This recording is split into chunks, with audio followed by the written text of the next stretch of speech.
Michael Jackson. Michael Jackson. Michael Jackson. Michael Jackson. Michael Jackson. Michael Jackson. Michael Jackson. Michael Jackson. Michael Jackson. Michael Jackson. Michael Jackson. Michael Jackson.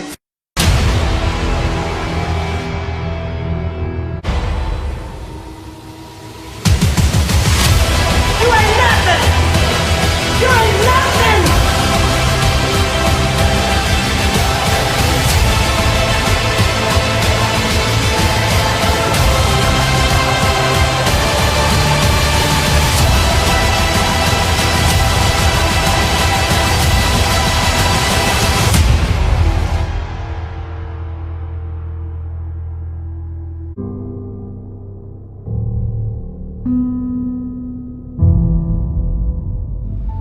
I know that Michael Jackson was a real hero of yours.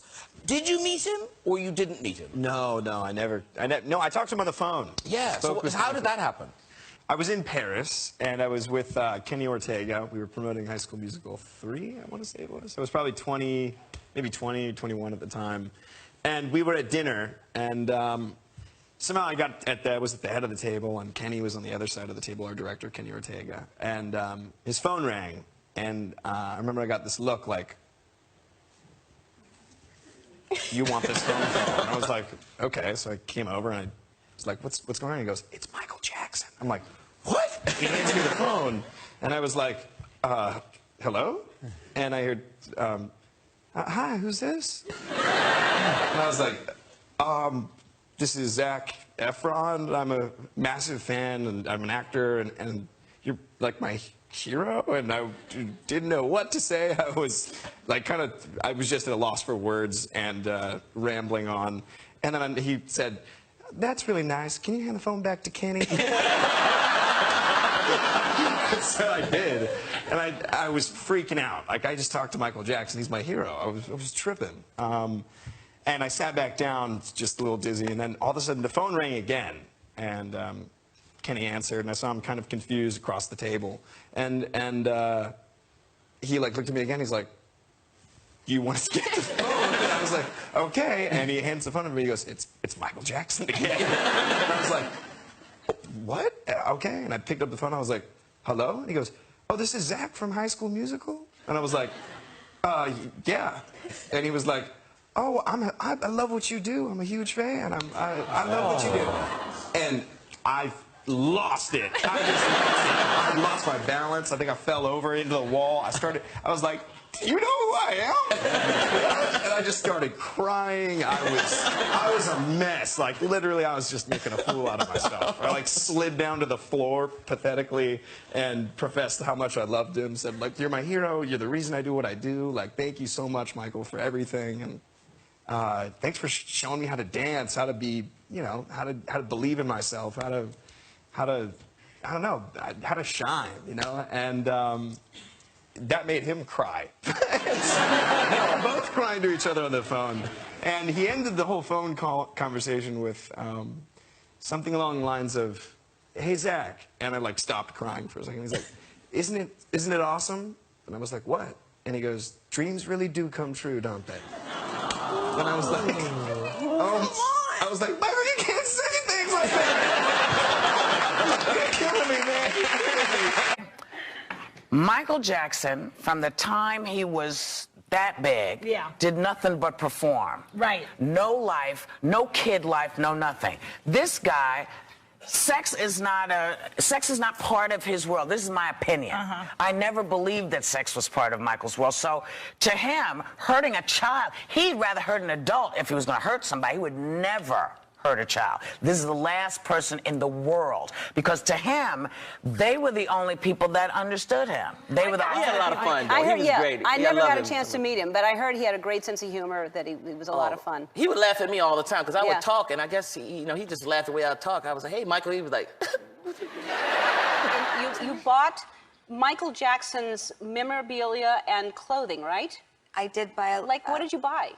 Well, you know, I heard that they were auctioning off his tour clothes, and these are my most prized possessions. I mean, I know that some people might think that, like, the clothes from the award shows, or, you know, things like that, that maybe the that you guys know more about are my favorite ones, but they're not. The ones that are my favorite are the ones that I wear every night when I'm on stage with the fans. And I imagine that he felt the same way, because I believe that the fans' energy gets like stuck in my clothes because they're just going, ah! And I just imagine that when I open my little pocket up, it goes, ah! And I get so excited. So I really wanted to preserve that for him, because it made me feel kind of crazy, the thought of a bunch of rich people each buying one piece, and then they get scattered to the winds. And where do his tour clothes go? And I thought, well, if I just buy them all, then I can put them somewhere nice. So you bought all of his tour clothes? I bought, yeah, like and what most else of them. did you buy? Because he had like a warehouse full of things, I guess. Yeah, I bought like, a glove and a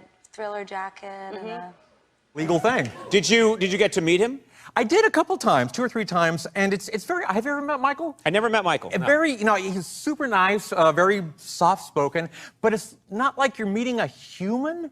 I mean, and I don't mean this in a bad way. It's sort of like he was so bigger than life. He was so iconic. Right. It's almost like you're meeting an alien, or you're meeting like a statue from Madame Tussauds. It's like, you can't possibly be real. Who was the sort of Elvis Presley of the period, and it's like, that's a scary thing. And he was just dealing with it, and I felt for him, because he, as an artist, one of the genius artists, most genius artists I'd ever really been around, next to maybe Ray Charles and a couple other guys, and sort of stuck in this world where nobody is real. Nobody will talk to him in a real fashion. Everybody's sort of around him so they can gain something from him, and so on and so forth. It's a very lonely situation. I was thinking about how... And now Michael Jackson, I know you're a friend of Michael Jackson's. Yeah. Did you meet him from a music video? No, I met him, God, when I did the first Rush Hour, and that's a long, crazy story, but people, don't really know Michael as well as I did, really. And most people don't. Well, yeah, but they think they know him, but he was probably one of the funniest human beings ever, and he would... For real? No, really, and all he wanted to do was practical jokes on people, and I'll never forget, I would sleep in the Elizabeth Taylor suite when she wasn't there at Neverland. Okay. And, you always felt like you were being watched constantly, like there was hidden cameras everywhere. Yeah. And I was sleeping one night, and his voice, because there's an intercom system, and he goes, "Brett?" I go, "Yes." I was like sleeping. I woke up. He goes, "Are you sleeping?" I go, "Yes." He goes, "Wake up. I'm sending Kato to come get you." And I'm like, he had a limo driver who was a short Japanese guy named Kato that he would make wear a tuxedo and a hat. And he had the longest stretch limousine you've ever seen in my life. So Kato comes, he goes, "You could stay in your jammies." So I stayed in my pajamas. I go, "Where are we going?" "We're going to 7-Eleven. "What are we doing?" He goes, "You'll see. Here, put this on." I go, "What is that?" It was a mask. I said, "I don't need a mask, Michael." He puts on I go, "I'm not Michael Jackson. Maybe you need a mask." He puts on a Hulk mask and says, "Go into the bathroom. Meet me in the bathroom." I go, "This is getting strange, okay?" 4 in the morning, we're in Santa Barbara in a 7-Eleven. "You want me to meet you?" "Buy some balloons." He comes in the bathroom. We start filling up water balloons, and he literally sends me out to the car. We filled up about 100 balloons. We get back in the car. I'm like, "Where are we going?" He goes, "You'll see." We're driving down empty road. I said, "What are we looking for?" He goes, "You'll see." No one is in sight. It's 4 in the morning in Santa Barbara off the freeway. All of a sudden, there's like I guess he must have been like a homeless guy just walking on the side of the expressway. And the guy is just literally walking like this. And Michael Jackson says, "Kato, hit the brakes!" and he slams the brakes.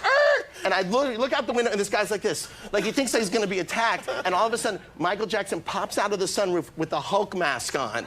Imagine how scared this guy was at 4 in the morning. And he goes like this, and the guy's like this. He doesn't know which way to go, and he can't see. It's only a water balloon, and he whips the water balloon at him, and the guy just starts running in the other direction. Goes, "Kato, throw it in reverse!" And literally, I'm like freaking out. I'm like, and we catch up to the guy, and the guy just stops, and he just hits him with the water balloon, and he goes, "Kato, go!" And we run off, and I'm like, do you think the police are not going to know Michael Jackson with a Hulk mask and a stretch limousine is throwing?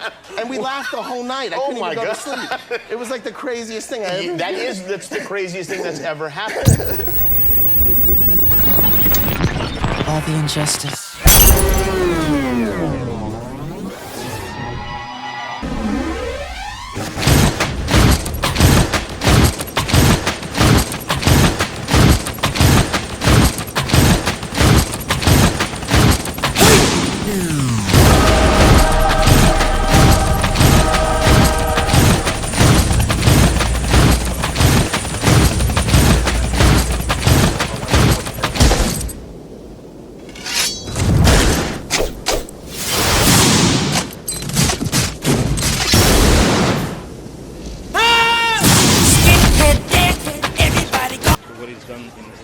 work over the years. Certainly a real genius.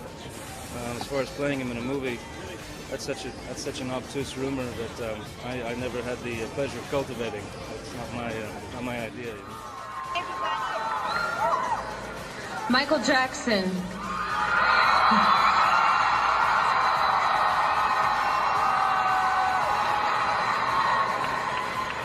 I have a little bit more to say than that.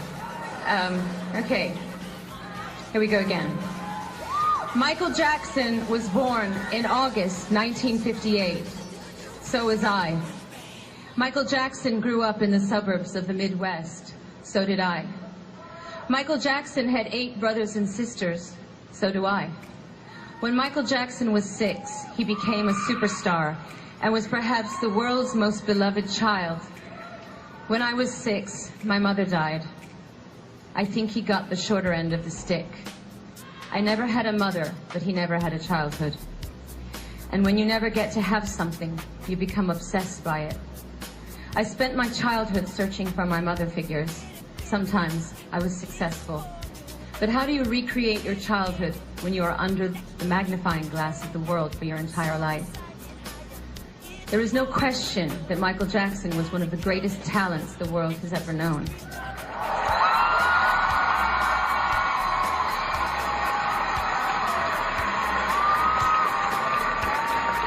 That when he sang a song at the ripe old age of 8, he could make you feel like an experienced adult was squeezing your heart with his words.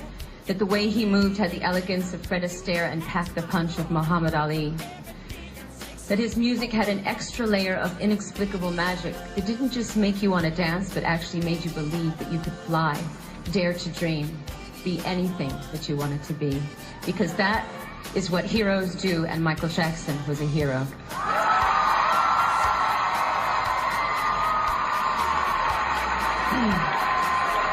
He performed in soccer stadiums around the world. He sold hundreds of millions of records. He dined with prime ministers and presidents.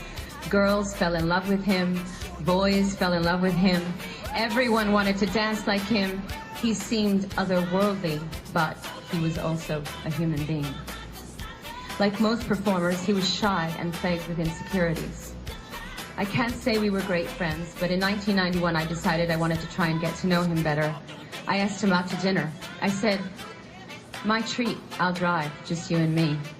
He agreed and showed up to my house without any bodyguards. We drove to the restaurant in my car. It was dark out, but he was still wearing sunglasses. I said, "Michael, I feel like I'm talking to a limousine. Do you think you could take off those glasses so I can see your eyes?" He paused for a moment. Then he tossed the glasses out the window, looked at me with a wink and a smile and said, "Can you see me now? Is that better?" In that moment, I could see both his vulnerability and his charm. The rest of the dinner, I was hell-bent on getting him to eat French fries, drink wine, have dessert, and say bad words. Things he never seemed to allow himself to do. Later, we went back to my house to watch a movie, and we sat on the couch like 2 kids. And somewhere in the middle of the film, his hand snuck over and held mine. It felt like he was looking for a friend more than a romance. And I was happy to oblige him. And in that moment, he didn't feel like a superstar. He felt like a human being. We went out a few more times together, and then for one reason or another, we fell out of touch. Then, the witch hunt began. And it seemed like one negative story after the other was coming out about Michael. I felt his pain. I know what it's like to walk down the street and feel like the whole world is turned against you. I know what it's like to feel helpless and unable to defend yourself because the roar of the lynch mob is so loud that you are convinced your voice can never be heard. But I had a childhood, and I was allowed to make mistakes and find my own way in the world without the glare of the spotlight. When I first heard that Michael had died, I was in London, days away from the opening of my tour. Michael was going to perform in the same venue as me a week later.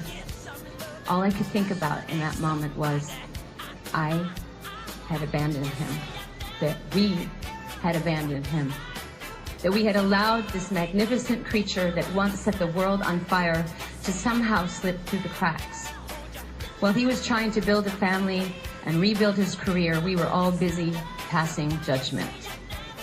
Most of us had turned our backs on him.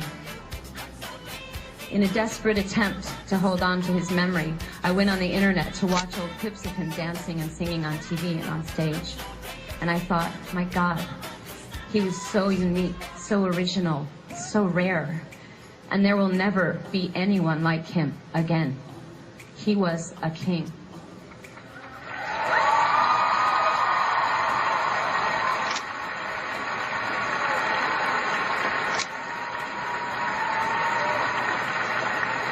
But he was also a human being. And alas, we are all human beings. And sometimes we have to lose things before we can truly appreciate them. I want to end this on a positive note and say that my sons, age 9 and 4, are obsessed with Michael Jackson. There's a whole lot of crotch grabbing and moonwalking going on in my house. And it seems like a whole new generation of kids has discovered his genius and are bringing him to life again. I hope that wherever Michael is right now, he is smiling about this.